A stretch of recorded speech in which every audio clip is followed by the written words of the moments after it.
Περνάμε τώρα στην βόμβα Σόιμπλε, ότι ήδη από το 2011 είχε προτείνει να βγει η Ελλάδα από το ευρώ με αντάλλαγμα μια τεράστια βοήθεια. Ο Παντελής Βαλασόπουλος θα μας πει περισσότερα. Ναι, Λίνα, καλό σας μεσημέρι. Όπως μετέδωσε από χθες το πρακτορείο Bloomberg, ο κύριος Σόιμπλε παραδέχτηκε ότι το 2011 είχε προτείνει στον τότε Υπουργό Οικονομικών της Ελλάδας, τον κύριο Βενιζέλο, την προσωρινή έξοδο της χώρας από την Ευρωζώνη με αντάλλαγμα μια μαζική βοήθεια. Να θυμίσουμε ότι έχει ακουστεί πολλές φορές αυτό στην Ελλάδα. Ήταν μια συζήτηση που είχε γίνει από τον κύριο Βενιζέλο και τον κύριο Σόιμπλε σε ξενοδοχείο της πολωνικής πόλης Βρότσλαβ. Να πούμε ότι ο κύριος Σόιμπλε είπε το Brexit θα έπλητε μία και έξω τους Έλληνες, αποφεύγοντας το διαρκή πόνο του ελληνικού πληθυσμού. Επίσης, ο κύριος Σόιμπλε στην ομιλία του αυτή στο Αμβούργο χθες είπε η Ελλάδα είναι δύσκολο να ανακάμψει δίχως υποτίμηση και πρόσθεσε ότι η Ελλάδα θα δυσκολευτεί να επιλύσει τα οικονομικά της προβλήματα χωρίς να επιστρατεύσει το εργαλείο της νομισματικής υποτίμησης. Λίνα. Μάλιστα, και πάμε να δούμε αν η Ελλάδα, σύμφωνα με τις προβλέψεις της Κομισιόν, θα λύσει τα προβλήματά της. La Grèce devrait enregistrer une croissance négative sur l'ensemble de l'année 2016, mais nettement moins que prévu à l'automne, moins négative. La croissance devrait se renforcer à partir du second semestre de cette année.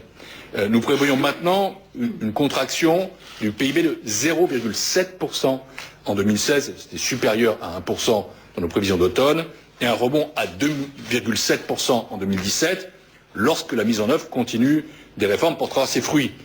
Et j'en profite pour dire ici qu'il y a un message politique là-dedans. C'est que les réformes et la confiance sont la clé de la reprise pour l'économie grecque, qui est une économie réactive et qui a des potentiels. Et c'est la raison pour laquelle nous souhaitons particulièrement le succès des discussions qui sont en cours en ce moment à Athènes. Je pense que c'est essentiel pour la Grèce et pour la zone euro.